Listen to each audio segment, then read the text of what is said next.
नमस्कार, आप देख रहे हैं लाइव सिटीज़। मैं हूं आपके साथ शिवम। इस वक्त हमारे साथ मौजूद हैं बिहार कांग्रेस के प्रदेश कार्यकारी अध्यक्ष समीर कुमार सिंह। सर, सबसे पहला सवाल है कि इस बार बिहार में विधानसभा चुनाव होने को है, कांग्रेस की क्या कुछ रणनीति रहेगी? देखिए, हम लोग आंतरिक रूप से ही नहीं, क्योंकि कोरोना के समय में जो तैयारी होनी चाहिए थी उसमें कुछ कमी रही थी, लेकिन अब हम सजग हो गए हैं और वीडियो कॉन्फ्रेंसिंग के माध्यम से हम लोगों ने प्रखंड अध्यक्षों का सम्मेलन किया, उनको प्रशिक्षित भी किया कि किस तरह से कांग्रेस के पक्ष में माहौल बनाना है और किस तरह से जो सरकार की खामियों है उसको रचनात्मक ढंग से पब्लिक के बीच में उजागर करना है। ये कार्यक्रम निरंतर हमारा चल रहा है और जो केंद्र सरकार की और राज्य सरकार की विफलता रही है, जैसे अभी केंद्र सरकार और राज्य सरकार दोनों एक्सपोज हो गई कोरोना काल में, कि इन लोगों ने किस तरह से गरीबों को मरने के लिए छोड़ दिया, ध्यान नहीं दिया। हमारे गरीब भाई भूखे मर रहे हैं, तड़प रहे हैं, घर आने के लिए कैसे घर पहुंचेंगे इसका आस लगा रहे थे कि सरकार कोई व्यवस्था करेगी।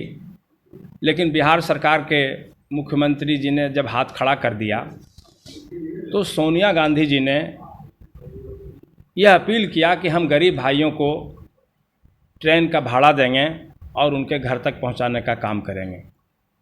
राहुल गांधी जी ने सरकार को जो जनहित में सुझाव होना चाहिए था वो देने का काम किया, लेकिन मोदी जी की सरकार ने उनके सुझाव को हमेशा अनदेखी किया। ये सच है कि अगर फरवरी में राहुल जी की बात को गंभीरता से लिया जाता तो आज देश की ये परिस्थिति नहीं बनती। ये सब लोग आज महसूस कर रहे हैं। सर, आपने जिस तरह से बताया कि केंद्र सरकार और बिहार सरकार पूरे तरीके से कोरोना महामारी में विफल रही, तो सर आप किस रूप में देखते हैं कि जिस तरह से केंद्र सरकार कोरोना और चाइना वाले मामले पे दोनों तरफ से विफल रही, तो आप इस तरह से किस तरह से देखते हैं आप इस पूरे मुद्दे को? सर नहीं, पूरे मुद्दे को इसलिए देखते हैं कि जो इनकी विफलता है इससे आम लोग नाराज़ हैं। कोरोना काल में जो उनकी निष्क्रियता रही और लोगों को घर पहुंचाने और उनको भूख से मरने के लिए छोड़ दिया गया, तो इसकी जो नाराज़गी है स्वाभाविक है और हम लोगों ने काम किया।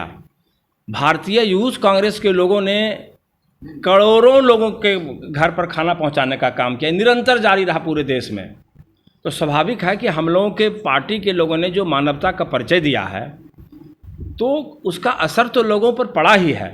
सोनिया गांधी जी ने जो अपनी ममता लोगों के प्रति दिखलाने का काम किया और कांग्रेस पार्टी के द्वारा ट्रेन भाड़ा मुहैया करा करके घर तक पहुंचाने का काम किया, तो स्वाभाविक है कि आकर्षित तो लोग होंगे ही। दुख सुख में जो खड़ा होता है वही अपना होता है। इसलिए कांग्रेस अभी दुख में खड़ी रही है पूरे देश में, तो निश्चित रूप से कितना भी विरोधी भाव का लोग रहे, लेकिन उसके प्रति, कांग्रेस के प्रति झुकाव बढ़ा है। सर, दूसरा सवाल है कि महागठबंधन की एकजुटता को लेकर हमेशा बिहार में सवाल उठते हैं। जिस तरह से जीतन राम मांझी कोऑर्डिनेशन कमेटी की मांग करते हैं, पर उनकी मांग राजद अभी तक स्वीकार नहीं कर पा रही है। देखिए, ये तो जब 4 दल 5 दल के लोग बैठेंगे तो स्वाभाविक है कि हर की इच्छा रहती है कि हमको ज़्यादा हक मिले, और उसके लिए लोग राजनीति में दाव पेच भी खेलते हैं। लेकिन हम लोग भी यही चाहते हैं कि हमारा जो वाजिब हिस्सा होगा गठबंधन में वो हमको मिले। लेकिन बहुत सारे, हम नाम नहीं लेना चाहेंगे, छोटी पार्टी हमारे साथ हैं, वो अपने प्रभाव से 4 गुना ज़्यादा जब सीट मांगते हैं तो थोड़ी सी कटुता आती है। तो हम उन लोगों से यही कहेंगे कि जो आपकी हैसियत है वो लोकसभा चुनाव में स्पष्ट हो गया है। तो अब आपको गलतफहमी में जो हमने ज़्यादा सीट दिया था, हम भी चाहते हैं कि उस गलतफहमी में आपको ज़्यादा सीट नहीं दें, आपको उसी सीमा में बांध कर रखें जहां तक कि आपका हक बनता है।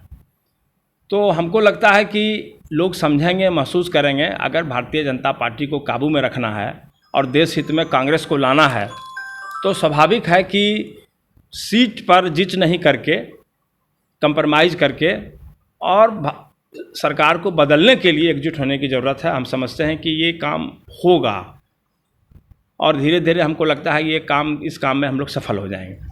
सर, महागठबंधन के जो सीएम उम्मीदवार हैं वो तेजस्वी यादव है, इसको कांग्रेस स्वीकार करती है या नहीं? देखिए, कांग्रेस पार्टी के तरफ से कोई उम्मीदवार नहीं है। तेजस्वी यादव जी राष्ट्रीय जनता दल के उम्मीदवार हो सकते हैं। हम तो उसी को मानेंगे जिसको सोनिया गांधी जी कहेंगी, राहुल गांधी जी कहेंगे कि ये हमारा फैसला है, इस परिस्थिति में ये करना है। हमारा तो सबसे पहला टारगेट यह है कि कौन मुख्यमंत्री बने, ये हमारा उद्देश्य नहीं है। कैसे हम वापस आवेंगे, कैसे इस सरकार को बदलेंगे जो गरीब विरोधी है, जनता विरोधी है। तो ऐसे लापरवाह सोई हुई सरकार को बदलने का हमारा भाव है। तो पहले तो हम ये देखेंगे ना, हमारा मुख्यमंत्री होगा, किस पार्टी का मुख्यमंत्री होगा, ये हमारे एजेंडा में नहीं है। हमारे एजेंडा में है सरकार बदलना और उसमें हम निश्चित रूप से सफल होंगे। सर, एक सवाल है कि कोरोना महामारी हो या फिर बिहार में अन्य महामारी, जिस तरह से चमकी बुखार में 400 से अधिक बच्चे मारे जाते हैं, तो इसमें कांग्रेस भी जनता के बीच कहीं खड़ी नहीं दिखाई देती है। कोरोना काल में आप मीडिया के सम्मानित लोग हैं, पता नहीं कैसे, ये सच है कि कांग्रेस के पास पैसे का अभाव है, लेकिन फिर भी आप चले जाइए, गया में चले जाइए, मुंगेर में चले जाइए, भागलपुर में सदानंद बाबू हमारे सीएलपी के लीडर हैं, बेगूसराय में चले जाइए, अमिताभ भूषण विधायक हैं, बछवाड़ा में रामदेव राय विधायक हैं, सीतामढ़ी में अमित टुन्ना विधायक हैं, रोज गया में अवधेश बाबू विधायक हैं। इन लोगों ने रोज कभी 100 क्विंटल, कभी 200 क्विंटल चावल, दाल, सत्तू, आटा सबका वितरण किया। लेकिन आप हमको बताइए, सत्ताधारी दल के लोगों ने अपने पार्टी की तरफ से बांटा हो। सरकार की तरफ से जो हुआ कम बेसी ठीक है, वो तो सरकार का व्यवस्था था। लेकिन आप बताइए कि भारतीय जनता पार्टी के विधायक जो हैं वो सरकारी पैसे से क्या बंटवाया हम नहीं जानते हैं, दल की तरफ से क्या व्यवस्था किया, ये सिर्फ किसी ने किया तो कांग्रेस पार्टी ने किया है। इसलिए हमको नहीं लगता है कि हम लोगों ने कहीं इस समस्या का नज़रअंदाज किया है, जनता के साथ खड़े नहीं रहे। सर, आखिरी सवाल है कि आपके ऊपर भी आरोप लगा है जेडीयू की तरफ से कि जिस तरह से आपको एमएलसी उम्मीदवार बनाया कांग्रेस ने, आपके कागज़ों में गड़बड़ी रही है, इसका इल्ज़ाम जेडीयू की तरफ से लगाया जा रहा है। ठीक है, चुनाव आयोग की जो व्यवस्था है उस व्यवस्था में स्पष्ट है कि अगर कोई त्रुटि होती है तो संबंधित उम्मीदवार को नोटिस दिया जाता है कि इतने घंटे के अंदर आप उसको सुधार लें। तो त्रुटि कोई कुछ था नहीं, कि ऐसा त्रुटि भी नहीं था मेरे नॉमिनेशन में कि उस नॉमिनेशन रद्द हो जाए, कोई मुद्दा ही नहीं था। देखिए, मुद्दा तो मेन होता है कि मेरा सर्टिफाइड कॉपी है कि नहीं है, मेरा नाम सही है कि नहीं है, वोटर लिस्ट के हिसाब से है कि नहीं है, मेरे जो 10 एमएलए प्रस्तावक हैं उनका नाम सही है कि नहीं है। तो ये सब चीज़ जब सब जायज़ है तो आगे अगर कोई चीज़ गलत भी है तो वो जांच का विषय हो सकता है भविष्य के लिए, लेकिन मेरा नामांकन रद्द नहीं हो सकता था। लेकिन इसके बावजूद भी हम रिटर्निंग अफसर साहब के निर्देशानुसार सुधार करके हमने 10 बजे ही जमा कर दिया। तो जब सुधार हो गई तो उनके प्रोटेस्ट का कोई मानक रहा नहीं। नियम भी यही है कि अगर 2 कॉपी है तो जो जेन्युइन कॉपी है वही लागू होगा। इसलिए सुप्रीम कोर्ट का भी जो फैसला था वो भी मेरे पक्ष में ही आता, लेकिन तब तक हमको समझता है कि उनको सद्बुद्धि आ गई और पार्टी के लोगों ने विमर्श किया होगा आपस में, जदयू के लोगों ने, कि इनका नामांकन कानूनी तौर पर अवैध हम लोग नहीं करा सकते हैं, तो उन लोगों ने वापस ले लिया। हम उनका स्वागत करते हैं और जनता दल के यू के लोगों को भी इस बात के लिए हम धन्यवाद देते हैं कि उनको बाद में गुड सेंस प्रिवेल किया। हम नीतीश बाबू को भी धन्यवाद देना चाहते हैं कि उन्होंने भी निर्देश दिया कि आप लोग वापस कीजिए, कोई प्रोटेस्ट नहीं है। तो ये ठीक है, हम धन्यवाद देना चाहते हैं मुख्यमंत्री जी को भी।